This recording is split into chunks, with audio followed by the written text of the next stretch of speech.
A computação quântica pode quebrar o Bitcoin? Aqui quem fala é Davi e sejam todos bem-vindos ao meu canal. Bom, pessoal, no vídeo de hoje a gente vai entender aqui quais são os riscos da computação quântica sobre o Bitcoin, tudo bem? Então, isso aqui para o Obsidian, e aqui a gente tem um material que eu preparei. Computação quântica pode quebrar o Bitcoin? A gente tem aqui a notícia do Google, né? O Google lançou aí recentemente um alerta dizendo que a ameaça quântica ao Bitcoin pode chegar antes do previsto. Então aqui no subtítulo a gente vê que o Google reduz em 20 vezes a estimativa de recursos para quebrar a criptografia do Bitcoin e aumenta a pressão por adaptação pós-quântica. Então, essa pesquisa do Google fala que o gargalo que a computação quântica tinha para chegar até o Bitcoin foi quebrado e isso pode acontecer muito mais rápido do que eles esperavam, tá? Então, para começar aqui o vídeo, a gente vai entender o que é a computação quântica, tá? Então, basicamente, o computador clássico ele funciona com a unidade básica, que é o bit, né? Que é o 0 ou 1. E o computador quântico funciona com o PU-bit, que é o 0 e 1 simultaneamente. Basicamente, o computador clássico, para resolver problemas, ele testa uma possibilidade por vez, enquanto o computador quântico testa muitas possibilidades ao mesmo tempo. A velocidade em criptografia. No computador clássico levaria mais tempo que a existência do universo e o computador quântico poderia quebrar o ECDSA em minutos. ECDSA a gente vai falar mais à frente sobre ele, mas é basicamente a criptografia que o Bitcoin utiliza nas carteiras, né? As carteiras privadas. O estado atual do computador clássico é uma tecnologia madura e o computador quântico é experimental, ainda limitado. Então vamos fazer uma analogia aqui a um labirinto, tá? O computador clássico, para resolver um labirinto, ele entraria por um caminho, testaria, voltaria e tentaria outro caminho. O computador quântico entraria por todos os caminhos ao mesmo tempo. Então, é uma escala gigante no computador quântico, né? E aí, para entender as ameaças do computador quântico ao Bitcoin, a gente precisa entender como que o Bitcoin se protege, né? Então, basicamente, as carteiras privadas, as carteiras de criptomoedas têm 3 peças aí. Pensa como se a sua carteira do Bitcoin funcionasse como um cofre ou um sistema de correspondência. Então, a gente tem a chave privada, que é basicamente aquelas palavras ali que a gente guarda, né? É como se fosse a senha do cofre, só você sabe. Por exemplo, uma senha de 78 dígitos gerada aleatoriamente. Aí ela passa por um processo matemático de mão única e é gerada uma chave pública. Então, a chave pública é basicamente o cadeado aberto que você mostra para o mundo. Qualquer um pode ver, mas ninguém consegue abrir o cofre com ela, tá? Então, a gente pode pensar também na senha do banco ali. A sua senha do banco ali é a senha que só você tem para te dar acesso aos seus fundos e a sua chave pública seria a sua conta do banco. Você manda para as pessoas ali, para as pessoas poderem te enviar dinheiro, porém as pessoas não conseguem chegar à sua senha do banco com aquilo. E aí, com essa chave pública, a gente tem aquele endereço que você manda para a pessoa, para ela te enviar ali os bitcoins, tá? Que é o número da sua conta, né? Aquele número que você passa para receber. Então, uma carteira de Bitcoin funciona assim e é uma chave de mão única. Então, a chave privada gera a chave pública e a chave pública gera o endereço do Bitcoin. Porém, não tem como o endereço do Bitcoin gerar a chave pública e não tem como da chave pública a pessoa chegar na chave privada. Tudo bem?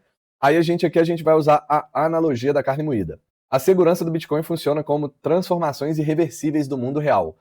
Transformar um bife em carne moída é fácil. Porém, transformar a carne moída de volta num bife é impossível. Então é mais ou menos isso, né? O caminho de ida é fácil, o caminho de volta é impossível. O Bitcoin usa matemática com essa mesma propriedade. Fácil de fazer em uma direção, impossível de reverter. Tá? Então, o que é fácil lá no Bitcoin? Gerar a chave pública a partir da chave privada e gerar o endereço a partir da chave pública. Porém, descobrir a chave privada a partir da pública é impossível. Descobrir a chave pública a partir do endereço também é impossível. Então, para um computador comum, tentar reverter esse processo levaria mais tempo do que a idade do universo. É realmente impossível, gente. É tão impossível que nunca aconteceu. Na verdade, é possível, só que levaria um tempo super gigantesco. Tá? Então, como funciona a assinatura do Bitcoin na prática, tá? É aquela assinatura que a gente assina para enviar uma transação. Quando você envia o Bitcoin, acontece isso. Você cria uma transação, enviar 0,1 BTC para o endereço X. Sua chave privada assina a transação, ela gera uma assinatura única com um carimbo impossível de falsificar. E aí a rede verifica essa assinatura, essa transação, usando a sua chave pública. Então ela confirma que a assinatura realmente bate com a sua carteira, porém ela não tem acesso à sua chave privada. E aí a transação é aprovada. É como assinar um cheque, a gente vai usar uma analogia aqui, que é como se a gente estivesse assinando um cheque com uma tinta invisível que só o banco consegue ler aquela tinta. Porém, qualquer pessoa poderia confirmar que a assinatura é sua. Qualquer pessoa que conseguisse ver essa tinta invisível poderia confirmar ali que a assinatura é sua, tá? Além desse sistema dessa assinatura, essa assinatura é basicamente aquele ECSDA que a gente falou. Além dessa assinatura, a gente tem o SHA-256, que é o sistema de mineração. Então, a gente vai fazer uma analogia, que é a mineração, isso é um pouco mais simples. Pensa numa urna com bolas numeradas e você precisa sortear exatamente o número 7. Cada minerador fica jogando a mão na urna repetidamente, por sorte, quem acertar a bola 7 primeiro ganha o bloco. O SHA-256 é mais ou menos isso, define qual é o número certo que os mineradores precisam encontrar. Impossível calcular na cabeça, só testando um por um. Então os mineradores usam aquelas máquinas ali para tentar encontrar esse número. Quem encontra o número primeiro, ganha. Tá bom? Aqui na mineração o risco é um pouco menor, a gente vai entender isso. Resumo, 2 sistemas, 2 tipos de ameaça. Então, o primeiro sistema, a gente tem a sua assinatura digital. E o que ele protege? Ele protege a sua carteira e quem pode gastar o Bitcoin ali dentro. Qual que é a ameaça quântica? A ameaça quântica é o algoritmo de Shor. É o algoritmo que quebra essa defesa da nossa carteira. Tá? E o risco é super alto. É o maior desafio ali da rede do Bitcoin é lidar com isso, tá? O SHA-256 protege a mineração, que é basicamente a integridade dos blocos. Os blocos é o banco de dados ali que contém todas as ordens do Bitcoin, e o SHA-256 protege esses blocos. A ameaça quântica é o algoritmo de Grover, porém o risco não é tão alto. Então, o grande desafio ali dentro do protocolo do Bitcoin é defender a assinatura digital da computação quântica, tá? Então, a gente tem aqui os 2 ataques quânticos. O ataque 1 é o algoritmo de Shor, e o alvo é o ECDSA, que é a criptografia das assinaturas. O que esse algoritmo de Shor faz? Ele deriva a chave privada a partir da chave pública. Então, aquele caminho reverso, que é impossível de fazer com um computador tradicional, aquele caminho que levaria anos e anos, o algoritmo de Shor, com a computação quântica, consegue fazer esse caminho reverso em questão de minutos, tá? Então, o impacto é qual? Quem tiver a chave pública de uma carteira e rodar esse algoritmo nessa chave pública, consegue a sua chave privada e pode roubar ali a sua carteira. O status requer milhões de qubits lógicos, isso ainda não existe, mas é o caminho que a computação quântica está caminhando e é o que o Google disse que vai levar menos tempo do que esperavam, tá? O ataque 2 é o algoritmo de Grover, ele é menos crítico, o alvo dele é o SHA-256, que é a mineração, ele reduz a segurança de 256 bits para 128 bits. O impacto, ele enfraquece a defesa, mas não quebra completamente. Então, isso é menos preocupante no curto prazo, porque eles poderiam simplesmente atualizar ali o algoritmo de mineração para algo mais complexo. Isso é mais simples de fazer, tá? Atualizar o algoritmo de mineração. Agora eu vou passar aqui para vocês um insight que pouca gente fala. A chave pública, essa chave que a computação quântica consegue chegar na sua chave privada a partir dela, só é exposta quando você faz uma transação. Então, endereços que só receberam, nunca enviaram transação, não, eles estão seguros. A chave pública nunca foi exposta, são mais difíceis de atacar. E endereços antigos, tipo P2PK, eles têm a chave pública visível na blockchain. Então, é aquele endereço de Satoshi Nakamoto, os endereços que mineraram os primeiros blocos, eles estão visíveis lá na blockchain. Eles não precisam ter feito alguma transação para se tornarem públicos. Então, esses endereços também estão expostos, tá? Então, os endereços antigos que fizeram transações, carteiras que já fizeram transações e carteiras que são mais antigas ainda, que são ali de 2009, 2010, a gente vai passar por esse dado, também estão vulneráveis, tá? Podem sofrer aí ataques do algoritmo Shor. Isso aí é basicamente 35% de supply do Bitcoin. Então é muito supply do Bitcoin, tá? E aqui a gente tem uma linha do tempo quando esse risco se torna real. 2026, hoje a gente não tem o risco. O QDay, que é 2029, é uma estimativa agressiva para quando a gente vai ter ali computadores quânticos funcionando. 2034 é 17 a 34% de chance da gente já ter chegado aí nessa tecnologia de computação quântica. E 2044 é 79% de chance da gente ter chegado nessa tecnologia. Com o boom de IaaS, isso realmente pode chegar mais rápido, tá? Beleza? A ARK Invest, em março de 2026, publicou que é um risco de longo prazo, não é uma ameaça iminente. Os computadores atuais, eles têm alguns milhares de qubits, qubits, né, físicos com muito ruído. E o necessário para atacar o Bitcoin são milhões de qubits lógicos e estáveis. Então, é uma estrutura que a gente ainda vai levar um tempo para chegar. Porém, a rede do Bitcoin, tanto a rede do Ethereum também, já estão olhando para isso e já estão pensando em formas de lidar com isso, tá? Então, aqui a gente vai ver como seria o ataque hipotético. Basicamente, você faz uma transação, sua chave pública fica exposta lá no mempool. O mempool é mais ou menos onde eles registram os blocos da blockchain. Então, todo bloco que entra lá vai para esse mempool. O atacante detecta em tempo real a sua chave pública, roda o algoritmo de Shor, acha a sua chave privada em minutos, cria transações fraudulentas com FII maior, a rede prioriza a transação dele e ele rouba fundos. Tá? Esse ataque se chama Race Condition Attack. O que o Bitcoin está fazendo para se defender? Aqui entra, acho que a parte que todo mundo está esperando, né? A gente tem a solução BIP360, então é Pay to Merkle Root, P2MR. Basicamente, as pessoas têm que trocar o endereço antigo, que é com a criptografia ECDSA, para endereços P2MR, que são de lítio pós-quântico. É basicamente, eles vão trocar os endereços para endereços resistentes à computação quântica, tá? O que é? É um novo tipo de endereço que usa assinaturas de lítio, que é um algoritmo aprovado pelo NIST em 2024. Basicamente, esse algoritmo elimina a vulnerabilidade ao algoritmo Shor. Mesmo com acesso à chave pública, não dá para encontrar a chave privada. Tá bom? O status dessa defesa, né? Ele é aceito no repositório oficial do Bitcoin em fevereiro de 2026. Primeira testnet em março de 2026 com 50 mineradores. Então, eles já estão rodando essa solução aqui, tá? Testnet. Próximo passo é a revisão pela comunidade e a proposta de ativação na rede principal. Então, nós, meros mortais que temos acesso às nossas carteiras, provavelmente daqui a pouco a gente já vai poder transferir os nossos fundos ali de uma carteira não segura para uma carteira segura. Pronto, o seu dinheiro está seguro, tá?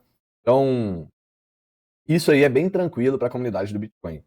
Proteger o Bitcoin da galera que está ativa hoje em dia é bem tranquilo, tá bom? A outra defesa deles é o Sphinx, assinatura baseada em hash, tá bom? Então, qual que é a diferença dela de Lithium, né, para o Sphinx? Base da matemática, álgebra de reticulados, e a Sphinx é função de hash, como o SHA-256, tá? O tamanho da assinatura da de Lithium é menor e a da Sphinx é um pouco maior. Pouco assim, pode ser bem maior, tá? Nível de conservadorismo é novo e menos testado. No de Lithium e na Sphinx é mais conservador, porque o hash já é provado, né? Hash é uma tecnologia antiga. A velocidade do de Lithium é mais rápido, a do Sphinx é mais lento, e o ponto forte aí do de Lithium é a eficiência, e a do Sphinx é a segurança conservadora. Então, o que vai acontecer? Eles vão levar aqui o de Lithium para a testnet, vão fazer testes e vão ver se ele realmente funciona na prática, para depois implementar. É uma tecnologia nova, mais eficiente, porém é nova, então pode trazer riscos, tá? O debate entre de Lithium e Sphinx ainda está em aberto na comunidade de pesquisa, tá? Então, proteção durante a migração. O problema que resolve, né, que é o paradoxo da migração. O ato de migrar expõe a chave pública. Então, o passo 1 é fazer o commit, né, subir essa atualização, anuncia a intenção de mover, só revela o hash da chave, não a chave em si. Aguarda tantos blocos confirmados. Passo 2, revela a transação final com janela de exposição mínima e o atacante poderia estar monitorando aquele endereço naquele momento. Então ainda tem um problema da transição que eles têm que lidar com isso, tá? E aqui a gente vai ver os status atual das defesas, beleza? A gente tem a solução BIP360, que é a que a gente acabou de ver, é um novo padrão de endereço, Quantum Resist, está em testnet desde março de 2026 e o impacto é alto, porque substitui um endereço. A gente tem o de Lithium, que é um algoritmo de assinatura aprovado pelo NIST e é a base do BIP360. A gente tem o Sphinx, que é uma alternativa conservadora que está em pesquisa e pode complementar o BIP360, tá? E a gente tem o Commit Reveal, que é a solução para a migração. Proteção na migração. Está em desenvolvimento e é crítico para a migração segura. Então, basicamente, eles conseguem proteger a migração, mas se o atacante estiver monitorando o endereço naquele momento, pode ser um problema. Tá bom? E aqui, a gente tem as atualizações de protocolos necessários. A gente precisaria de um soft fork ou um hard fork, que é um debate ainda em curso.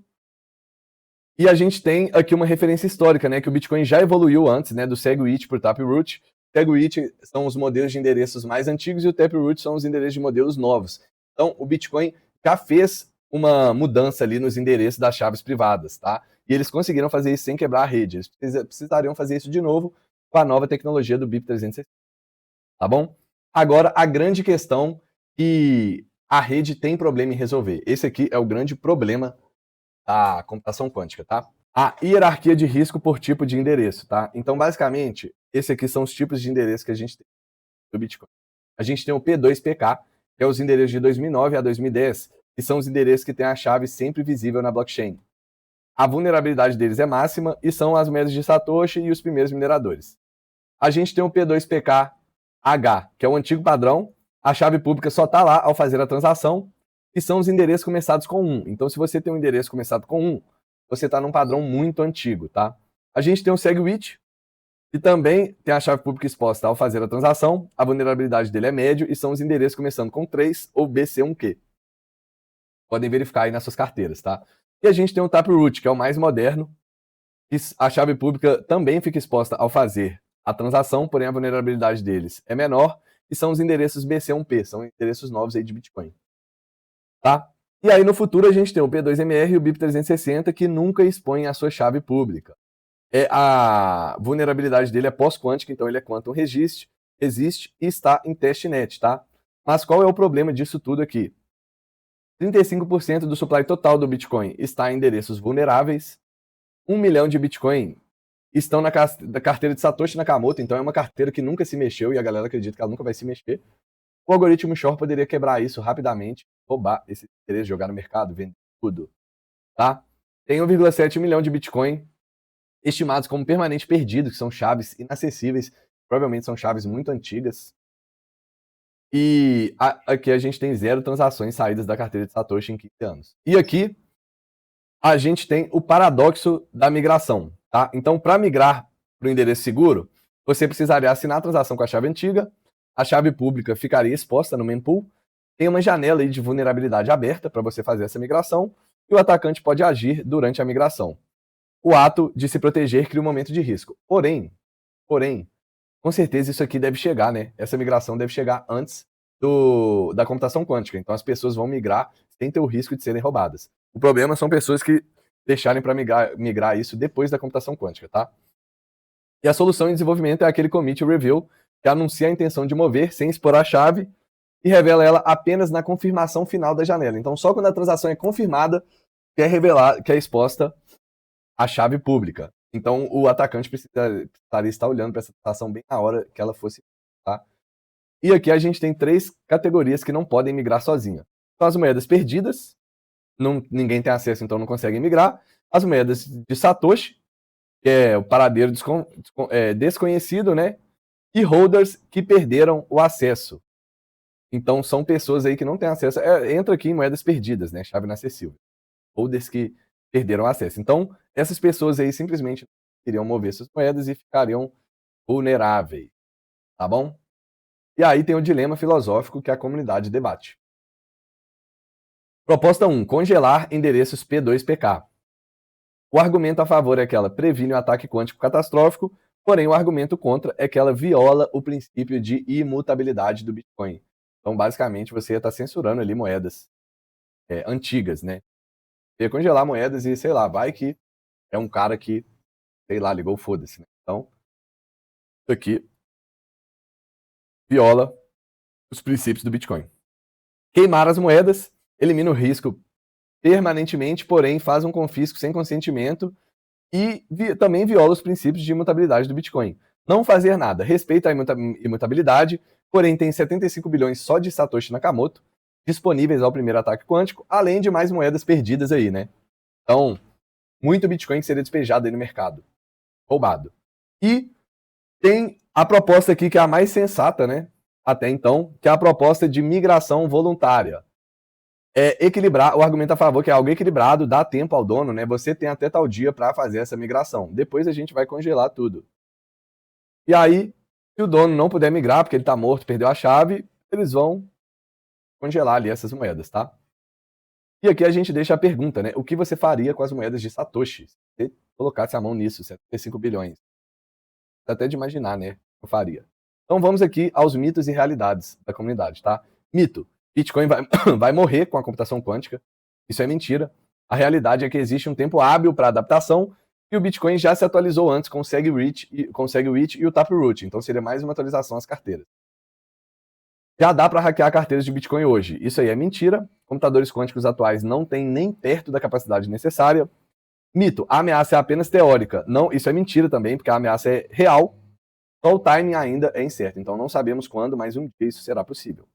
E outro mito: nada pode ser feito. A criptografia pós-quântica já existe e já está sendo implementada. Beleza?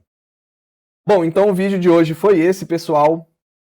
Quem gostou, deixa um like aí, se inscreve no canal, já manda esse vídeo para aquele seu amigo que falou que o Bitcoin vai acabar por causa da computação quântica. E um ponto que eu queria trazer aqui para vocês, né, pessoal, que mesmo que muitas moedas não consigam se atualizar e que o pessoal acabe roubando uma parte da oferta do Bitcoin, isso talvez seja um mal necessário. O máximo que pode acontecer é essas moedas serem roubadas. O Bitcoin vai ter um despejo aí no preço. Muitas moedas vão entrar em circulação, porém a rede vai se atualizar e vai voltar a ficar segura e o fundamento do Bitcoin vai permanecer, né? E é uma moeda descentralizada. Inclusive, eu, na minha opinião, até prefiro que ninguém mexa na imutabilidade do Bitcoin e pessoas consigam violar aí essas carteiras, despejar no mercado e depois a segurança volta a reinar lá dentro do Bitcoin. Ou vai saber, né? Talvez apareça um guru do bem aí, o cara tem acesso à computação quântica, rouba essas moedas e, sei lá, devolve tudo para algum lugar, ou então não sabemos. Porém, o vídeo de hoje foi esse. Quem gostou, deixa o like. Não esqueça de mandar esse vídeo para aquele amigo seu que fala que o Bitcoin vai morrer por causa da computação quântica. E é isso. Tamo junto, pessoal. Muito obrigado e valeu!